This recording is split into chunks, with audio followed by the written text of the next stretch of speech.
കലാരംഗം. ഇന്നത്തെ കലാരംഗത്തിൽ ആദ്യം പാചക ലോകമാണ്.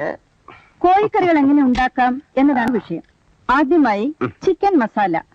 കോഴിയെ നന്നായി കഴുകി വൃത്തിയാക്കുക. ആവശ്യത്തിനുള്ള മുളക്, മല്ലി, കുരുമുളക്, കറിമസാല, ഇഞ്ചി, ഉരുളക്കിഴങ്ങ്, തക്കാളി, പച്ചമുളക് ഇവ റെഡിയാക്കി അടുത്ത് വെക്കുക. മുളക്, മല്ലി, കറിമസാല, വെളുത്തുള്ളി ഇവ നന്നായി അരച്ചെടുക്കേണ്ടവയാണ്. ഉപ്പിനെ കുറിച്ച് ഞാനിവിടെ പറയുന്നില്ല, പക്ഷെ അത് ഇടേണ്ടപ്പോൾ കറിയിലിടാൻ മറക്കരുത്. ഇനി കോഴിയെ കയ്യിലെടുക്കുക. ഇപ്പോൾ നിങ്ങളുടെ മുന്നിൽ ഇരിക്കുന്നതാണ് സ്വാദിഷ്ടമായ ചിക്കൻ മസാല. ഇനി വൃത്തിയായ